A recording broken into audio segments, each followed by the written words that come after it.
Hello and welcome to this week's NESN.com Patriots Mailbag. I'm Doug Kyed. If you have a question for me, tweet it to me at Doug Kyed using that hashtag MailDoug, and maybe I'll answer it here or in my weekly written mailbag on NESN.com. Getting right into it, Mark Bennett asks, can a team really evaluate players without preseason games? Yes, I know they have to, but how much more likely will mistakes be made? And the answer is no. And I think that's one of the reasons why I think the Patriots will use the early weeks of the season as an extension of the summer. And that's obviously not ideal since the Patriots have to win those games, since they're going to be competitive games. But there is no preseason, so you can't decide every roster battle and every roster cut and all the other things that go into the summer with preseason, extended training camp without those things. So the early part of the season probably will be a little bit sloppy for the Patriots and most teams, and maybe the Patriots do go early in the season with a quarterback platoon to actually decide on that quarterback competition, because without a preseason, that's much more difficult. So maybe we do see some sort of combination of Jarrett Stidham, Brian Hoyer, and Cam Newton early, just until the Patriots figure out who they want to be their starting quarterback moving forward. Tim asks, how has the wide receiver group looked so far? And my answer would be underwhelming.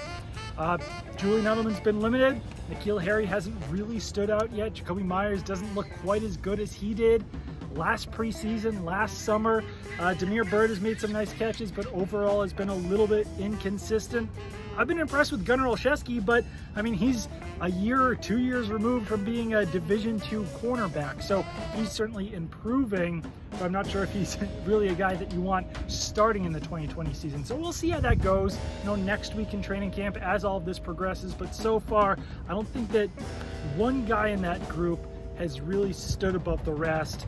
Devin Ross, who was a future signing, he's been good, but still, there hasn't been that jump that we expected to see out of some of those talented wide receivers coming into training camp. Final question here comes from Chizo, who asks, with the QB race being close with a second-year player who's familiar with the playbook and a newcomer, wouldn't that give the edge to the newcomer because he also has a higher ceiling, or no?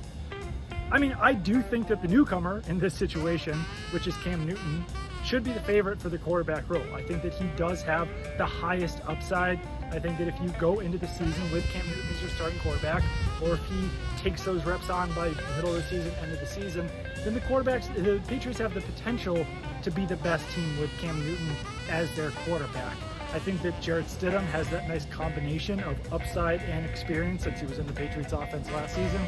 Brian Hoyer certainly has the most experience on his side, but I mean, Cam Newton was the 2015 NFL MVP. I think to a certain degree, we might be overcomplicating this quarterback competition, but the Patriots are forcing our hand with this because of the way that they're divvying out reps during training camp. So we have to treat this as a quarterback competition since nothing has been decided yet. But I would still say that Cam Newton certainly has the highest probability of starting the most games for the Patriots in the 2020 season.